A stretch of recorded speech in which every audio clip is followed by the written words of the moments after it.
For a while, I thought Miss Emily, whose attention was on what was going on in the hallway, hadn't heard him. She leaned back in her wheelchair and began moving it gradually toward the door. There were so many little coffee tables and chairs, there didn't seem to be a way through. I was about to get up and clear a path when she stopped suddenly. "Lucy Wainwright," she said. "Ah, yes. We had a little trouble with her." She paused, then adjusted her wheelchair back to face Tommy. "Yes, we had a little trouble with her, a disagreement. But to answer your question, Tommy, the disagreement with Lucy Wainwright wasn't to do with what I've just been telling you. Not directly, anyway. No, that was more, shall we say, an internal matter." I thought she was going to leave it at that, so I asked, "Miss Emily, if it's all right, we'd like to know about it, about what happened with Miss Lucy." Miss Emily raised her eyebrows. "Lucy Wainwright? She was important to you?" "Forgive me, dear students, I'm forgetting again. Lucy wasn't with us for long, so for us, she's just a peripheral figure in our memory of Hailsham, and not an altogether happy one. But I appreciate if you were there during just those years." She laughed to herself and seemed to be remembering something. In the hall, Madam was telling the men off really loudly, but Miss Emily now seemed to have lost interest. She was going through her memories with a look of concentration. Finally, she said, "She was a nice enough girl, Lucy Wainwright, but after she'd been with us for a while, she began to have these ideas. She thought you students had to be made more aware of what lay ahead of you, who you were, what you were for. She believed you should be given as full a picture as possible, that to do anything else would be somehow to cheat you. We considered her view and concluded she was mistaken." "Why?" Tommy asked. "Why did you think that?" "Why? Well, she meant well, I'm sure of that. I can see you were fond of her. She had the makings of an excellent guardian. But what she was wanting to do, it was too theoretical. We had run Hailsham for many years. We had a sense of what could work, what was best for the students in the long run, beyond Hailsham. Lucy Wainwright was idealistic. Nothing wrong with that. But she had no grasp of practicalities. You see, we were able to give you something which even now no one will ever take from you, and we were able to do that principally by sheltering you. Hailsham would not have been Hailsham if we hadn't done that." "Very well, sometimes that meant we kept things from you, lied to you. Yes, in many ways we fooled you. I suppose you could even call it that. But we sheltered you during those years, and we gave you your childhoods. Lucy was well-meaning enough, but if she'd had her way, your happiness at Hailsham would have been shattered. Look at you both now. I'm so proud to see you both. You built your lives on what we gave you. You wouldn't be who you are today if we'd not protected you. You wouldn't have become absorbed in your lessons. You wouldn't have lost yourselves in your art and your writing. Why should you have done, knowing what lay in store for each of you? You would have told us it was all pointless, and how could we have argued with you? So she had to go." We could hear Madam now shouting at the men. She hadn't lost her temper exactly, but her voice was frighteningly stern, and the men's voices, which until this point had been arguing with her, fell silent. "Perhaps it's just as well I've remained in here with you," Miss Emily said. "Marie-Claude does this sort of thing much more efficiently." I don't know what made me say it. Maybe it was because I knew the visit would have to finish pretty soon. Maybe I was getting curious to know how exactly Miss Emily and Madam felt about each other. Anyway, I said to her, lowering my voice and nodding toward the doorway, "Madam never liked us. She's always been afraid of us, in the way people are afraid of spiders and things." I waited to see if Miss Emily would get angry, no longer caring much if she did. Sure enough, she turned to me sharply, as if I'd thrown a ball of paper at her, and her eyes flashed in a way that reminded me of her Hailsham days. But her voice was even and soft when she replied, "Marie-Claude has given everything for you. She has worked and worked and worked. Make no mistake about it, my child. Marie-Claude is on your side and will always be on your side. Is she afraid of you? We're all afraid of you. I myself had to fight back my dread of you almost every day I was at Hailsham. There were times I'd look down at you all from my study window and I'd feel such revulsion." She stopped, then something in her eyes flashed again. But I was determined not to let such feelings stop me doing what was right. I fought those feelings and I won. Now, if you'd be so good as to help me out of here, George should be waiting with my crutches. With us at each elbow, she walked carefully into the hall, where a large man in a nursing uniform started with alarm and quickly produced a pair of crutches. The front door was open to the street, and I was surprised to see there was still daylight left. Madam's voice was coming from outside, talking more calmly now to the men. It felt like time for Tommy and me to slip away, but the George man was helping Miss Emily with her coat while she stood steadily between her crutches. There was no way we could get past, so we just waited. I suppose, too, we were waiting to say goodbye to Miss Emily. Maybe after everything else we wanted to thank her. I'm not sure. But she was now preoccupied with her cabinet.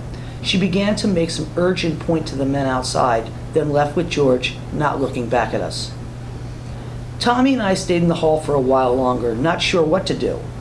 When we did eventually wander outside, I noticed the lamps had come on all the way down the long street, even though the sky wasn't yet dark. A white van was starting up its engine. Right behind was a big old Volvo with Miss Emily in the passenger seat.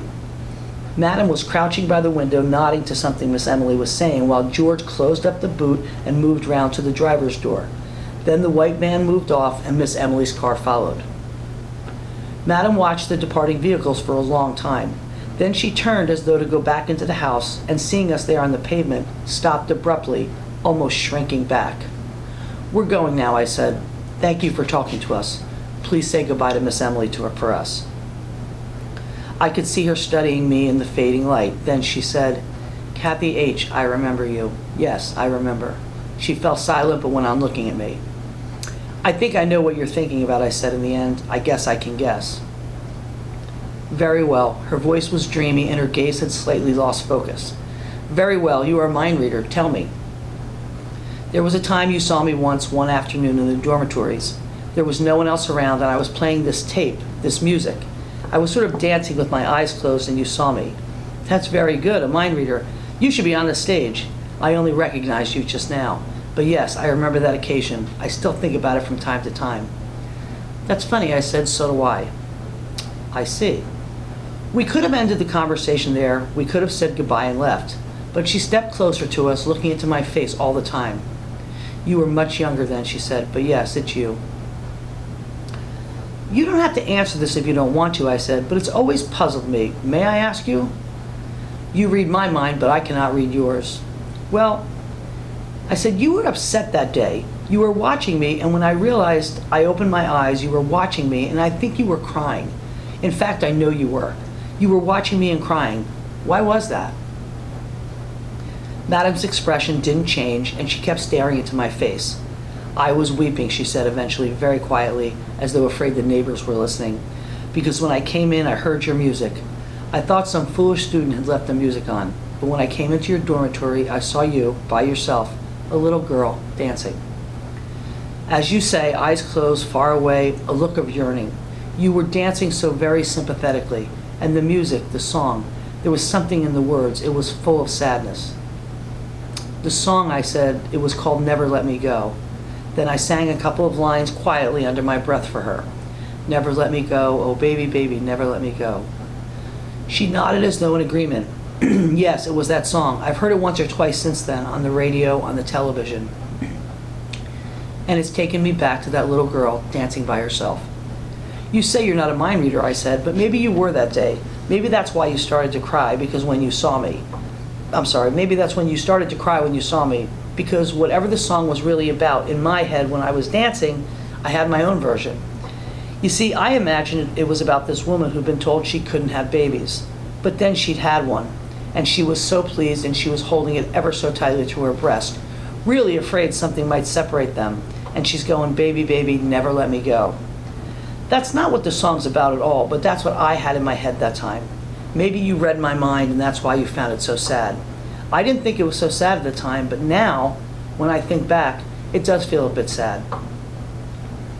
I'd spoken to Madam, but I could sense Tommy shifting next to me and was aware of the texture of his clothes, of everything about him.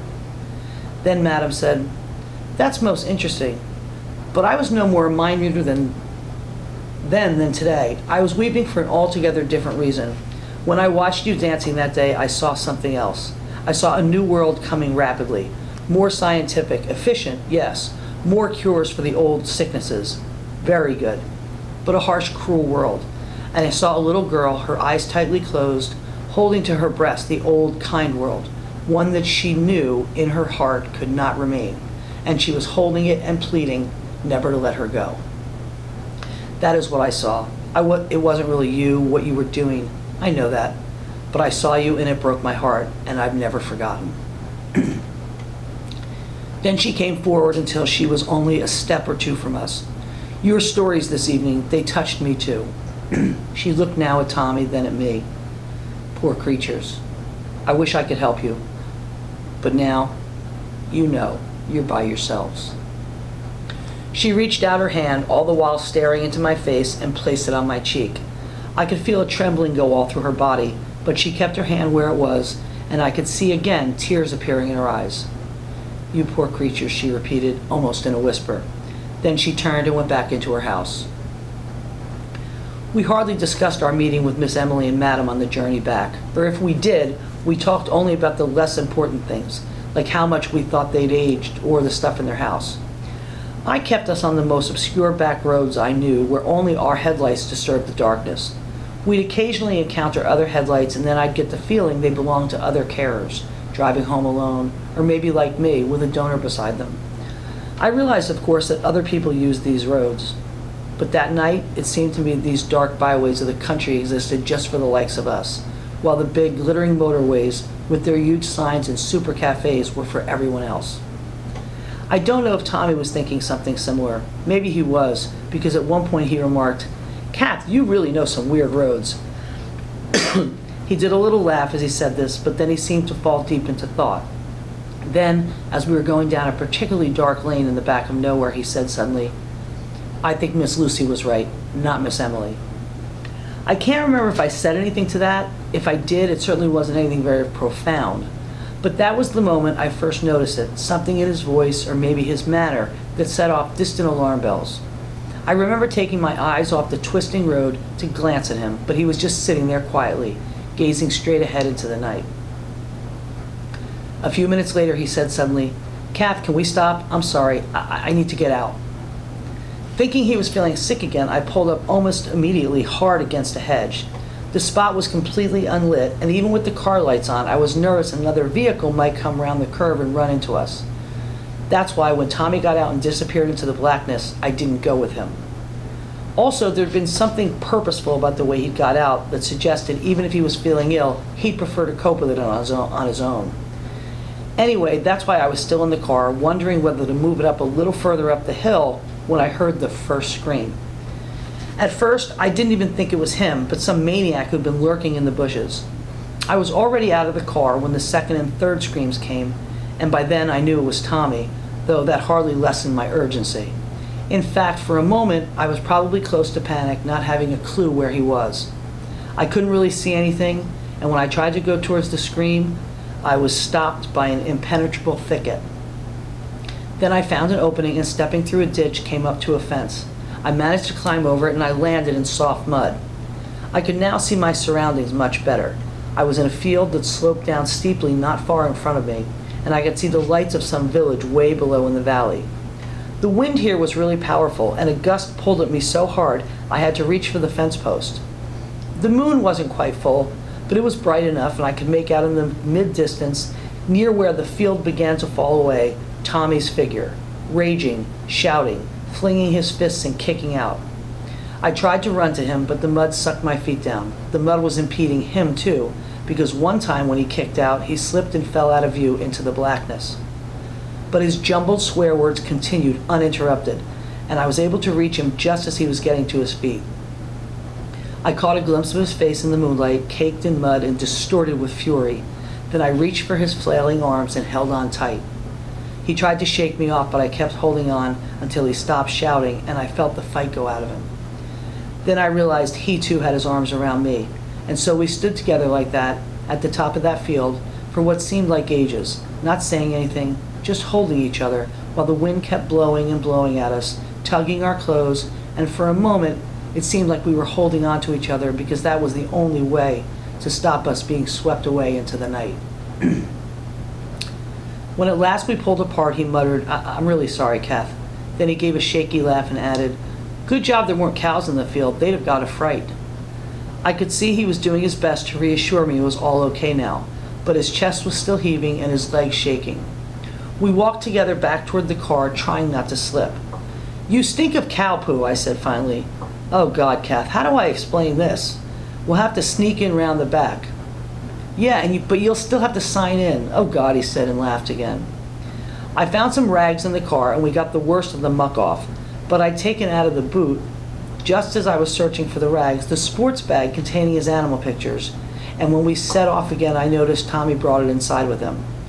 We traveled some way, not saying much, the bag on his lap. I was waiting for him to say something about the pictures. It even occurred to me he was working up to another rage when he'd throw all the pictures out the window. But he held the bag protectively with both hands and kept staring at the dark road unfolding before us. After a long period of silence, he said, "I'm sorry about just now, Kath. I really am. I'm a real idiot." Then he added, "What are you thinking, Kath?" "I was thinking," I said, "about back then at Hailsham when you used to go bonkers like that and we couldn't understand it. We couldn't understand how you could ever get like that. And I was just having this idea, just a thought really. I was thinking maybe the reason you used to get like that was because at some level you always knew." Tommy thought about this, then shook his head. "Don't think so, Kath. No, it was always just me being an idiot. That's all it ever was." Then after a moment he did a small laugh and said, "But that's a funny idea. Maybe I did know, somewhere, deep down, something the rest of you didn't." Nothing seemed to change much in the week or so after that trip. I didn't expect it to stay that way though, and sure enough, by the start of October, I started noticing little differences. For one thing, though Tommy carried on with his animal pictures, he became cagey about doing them in my presence. We weren't quite back to how it was when I'd first become his carer and all the cottage's stuff was still hanging over us. But it was like he'd thought about it and come to a decision, that he'd continue with the animals as the mood took him, but if I came in, he'd stop and put them away. I wasn't that hurt by this. In fact, in many ways it was a relief. Those animals staring us in the face when we were together would have only made things much more awkward. But there were other changes I found less easy. I don't mean we weren't still having some good times up in his room. We were even having sex every now and then.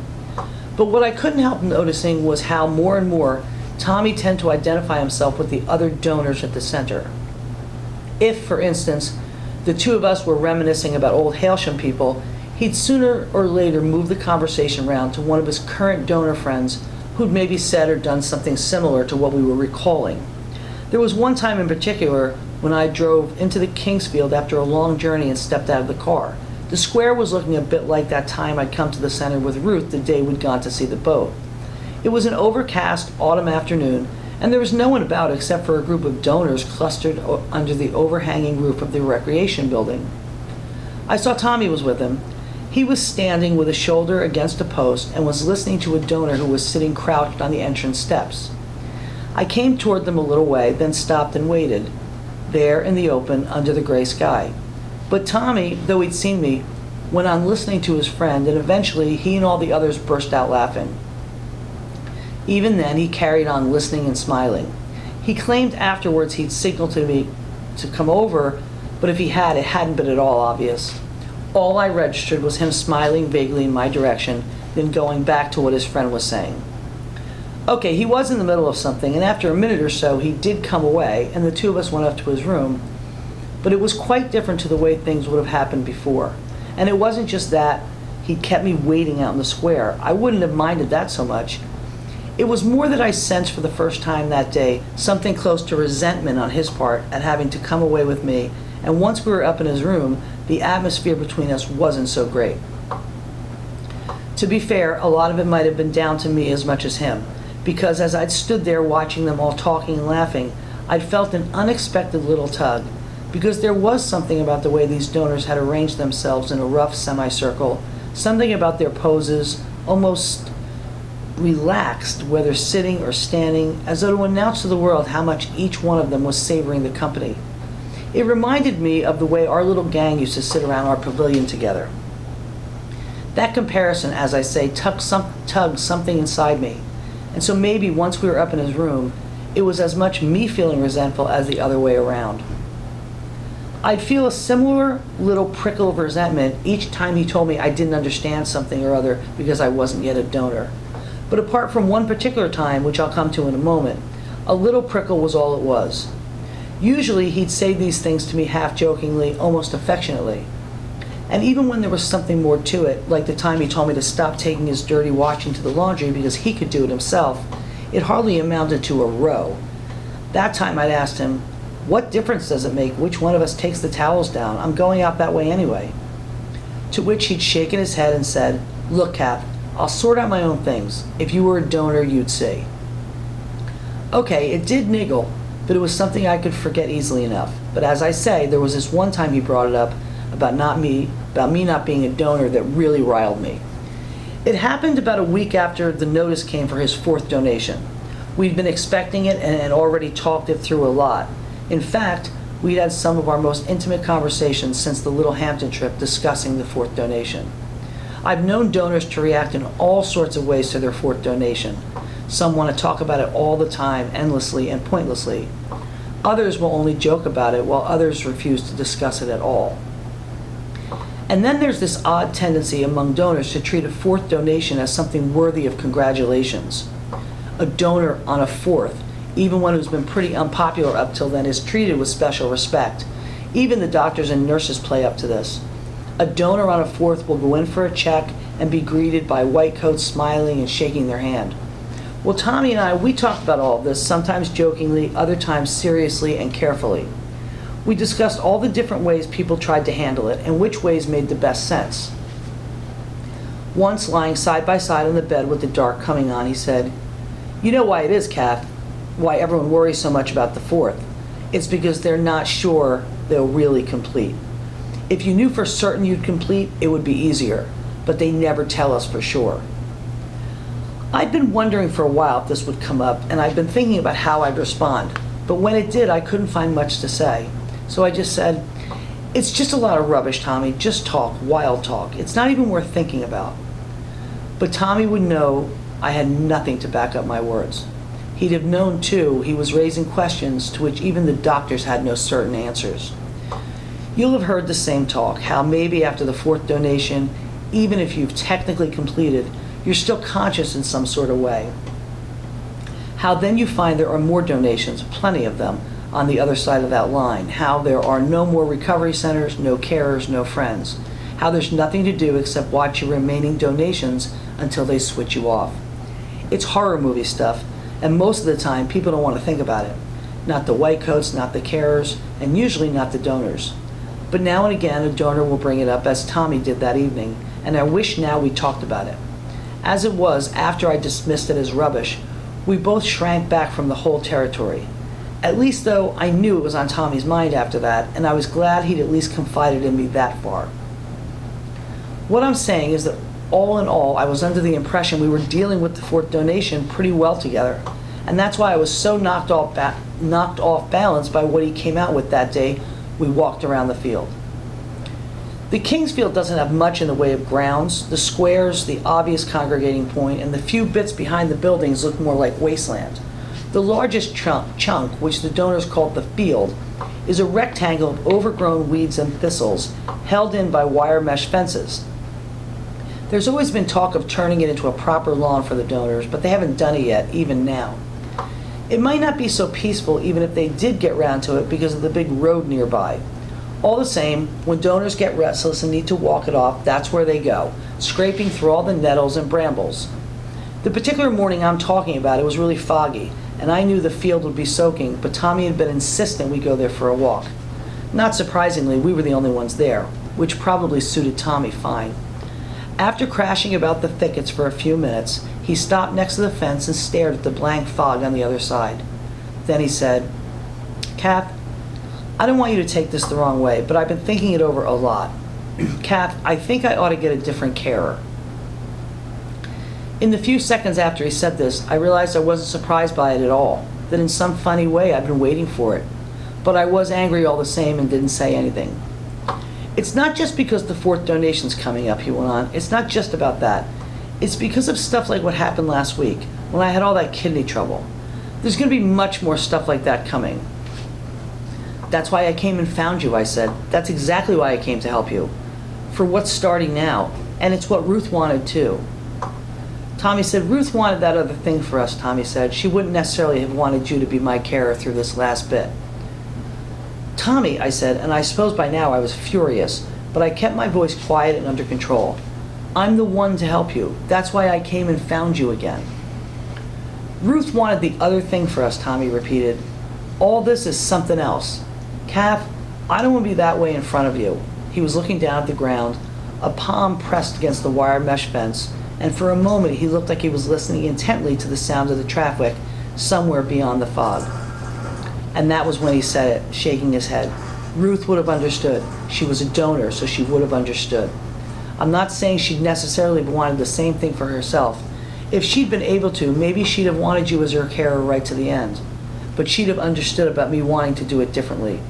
Kath, sometimes you just don't see it. You don't see it because you're not a donor. It was when he came out with this that I turned and walked off. As I said, I'd been almost prepared for the bit about not wanting me anymore as his carer, but what had really stung, coming after all those other little things, like when he kept me standing in the square, what was he said then, the way he divided me off again, not just from all the other donors, but from him and Ruth.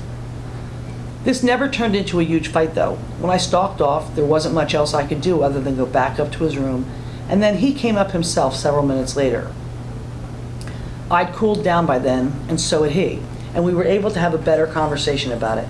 It was a bit stiff, but we made peace and even got into some of the practicalities of changing carers. Then, as we were sitting in the dull light, side by side on the edge of the bed, he said to me, I don't want us to fight again, Kath, but I've been wanting to ask you this a lot.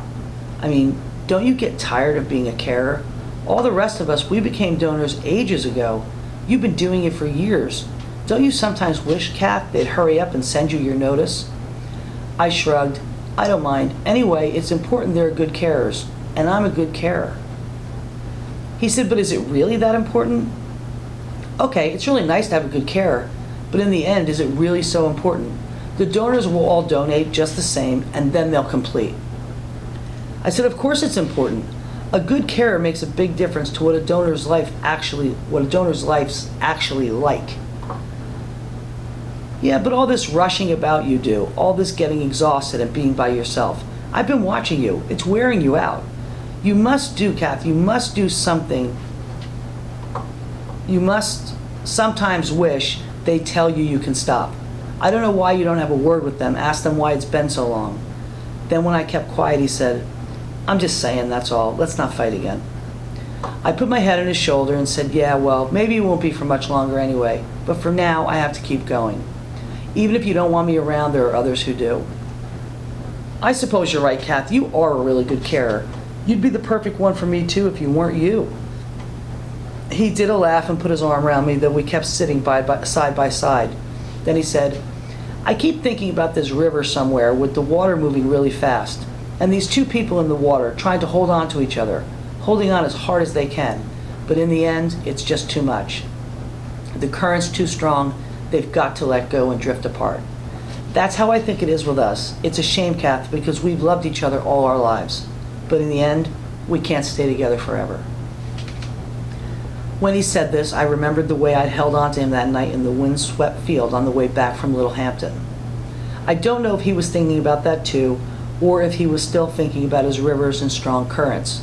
In any case, we went on sitting like that on the side of the bed for a long time, lost in our thoughts. Then in the end I said to him, I'm sorry I blew up at you earlier. I'll talk to them. I'll try to see to it you get somebody really good. It's a shame, Kath, he said again, and I don't think we talked any more about it that morning. I remember the few weeks that came after that, the last few weeks before the new carer took over, as being surprisingly tranquil. Maybe Tommy and I were making a special effort to be nice to each other, but the time seemed to slip by in an almost carefree way. You might think there would have been an air of unreality about us being like that, but it didn't seem strange at the time. I was quite busy with a couple of my other donors in North Wales, and that kept me from the Kingsfield more than I'd have wanted, but I still managed to come in 3 or 4 times a week. The weather grew colder, but stayed dry and often sunny, and we whiled away the hours in his room, sometimes having sex, more often just talking, or with Tommy listening to me read.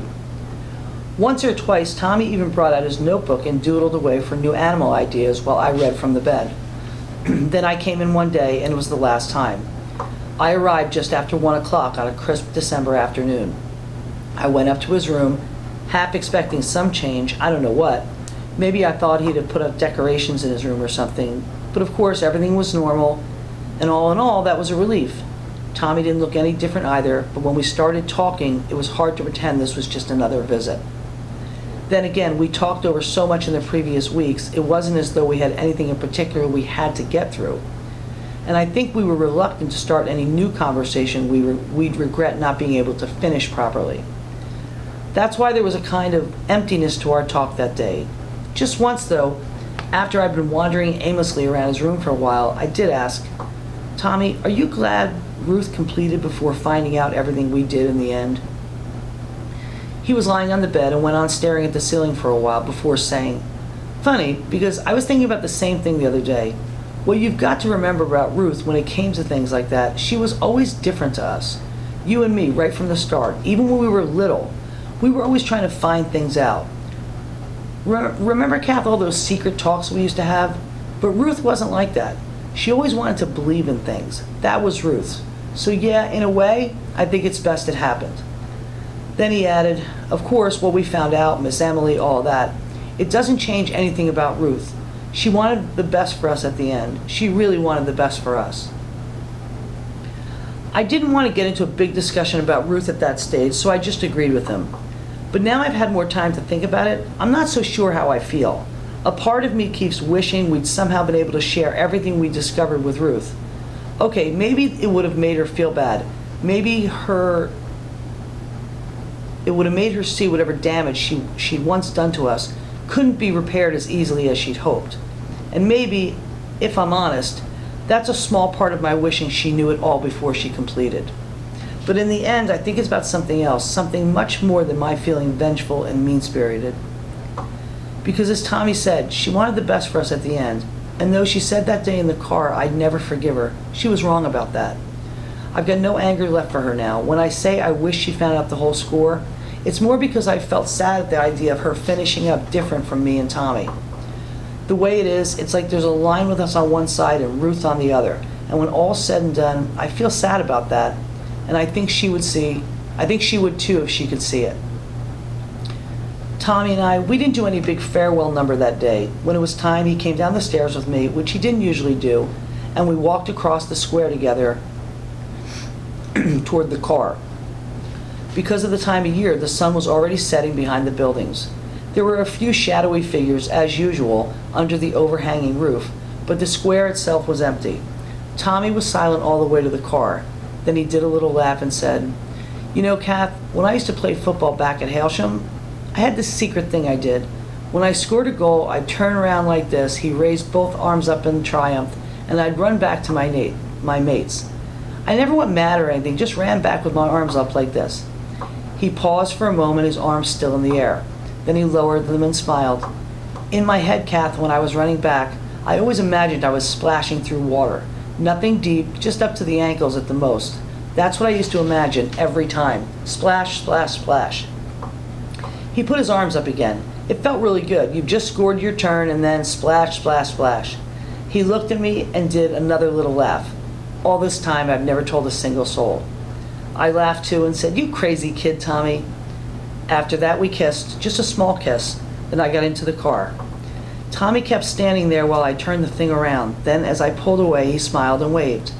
I watched him in my rear view, and he was standing there almost to the last moment. Right at the end, I saw him raise his hand again vaguely and turn away toward the overhanging roof. Then the square had gone from the mirror.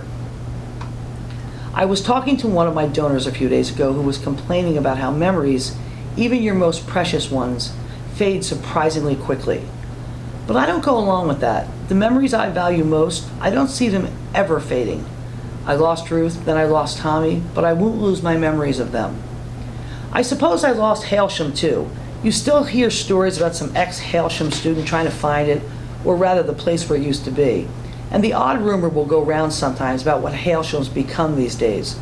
A hotel, a school, a ruin. Myself, for all the driving I do, I've never tried to find it. I'm not really interested in seeing it, whatever way it is now. Mind you, though, I say I never go looking for Hailsham. What I find is that sometimes when I'm driving around, I suddenly think I've spotted some bit of it. I see a sports pavilion in the distance and I'm sure it's ours, or a row of poplars on the horizon next to a big woolly oak, and I'm convinced for a second I'm coming up to the south playing field from the other side. Once on a gray morning on a long stretch of road in Gloucester, I passed a broken down car in a lay-by, and I was sure the girl standing in front of it, gazing emptily out toward the oncoming vehicles, was Susanna, who'd been a couple years above us and one of the sales monitors. These moments hit me when I'm least expecting it, when I'm driving with something else entirely on my mind. So maybe at some level I am on the lookout for Hailsham. But as I say, I don't go searching for it, and anyway, by the end of the year, I won't be driving around like this anymore. So the chances are I won't ever come across it now, and on reflection, I'm glad that's the way it'll be. It's like with my memories of Tommy and of Ruth. Once I'm able to have a quieter life in whichever center they send me to, I'll have Hailsham with me, safely in my head, and that'll be something no one can take away. The only indulgent thing I did just once was a couple of weeks after I heard Tommy had completed when I drove up to Norfolk, even though I had no real need to. I wasn't after anything in particular, and I didn't go up as far as the coast. Maybe I just felt like looking at all those flat fields of nothing and the huge gray skies. At one stage, I found myself on a road I'd never been on, and for about a half hour I didn't know where I was and I didn't care. I went past field after field with virtually no change except when occasionally a flock of birds, hearing my engine, flew up out of the furrows. Then at last I spotted a few trees in the distance, not far from the roadside, so I drove up to them, stopped, and got out. I found I was standing before acres of plowed earth. There was a fence keeping me from stepping into the field with 2 lines of barbed wire, and I could see how this fence and the cluster of 3 or 4 trees above me were the only things breaking the wind for miles. All along the fence, especially along the lower line of wire, all sorts of rubbish had caught and tangled. It was like the debris you see on a seashore. The wind must have carried some of it for miles and miles before finally coming up against these 2 trees and the wire. Up in the branches of the trees, too, I could see flapping about torn plastic sheeting and bits of old carrier bags. That was the only time as I stood there looking at that strange rubbish, feeling the wind coming across those empty fields, that I started to imagine just a little fantasy thing, because this was Norfolk after all, and it was only a couple weeks since I'd lost him.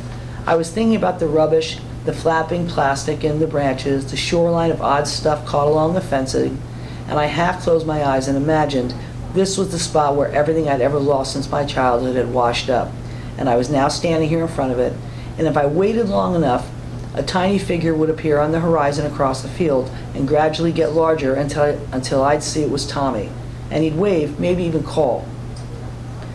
The fantasy never got beyond that. I didn't let it, and though the tears rolled down my face, I wasn't sobbing or out of control. I just waited a bit, then turned back to the car to drive off to wherever it was I was supposed to be.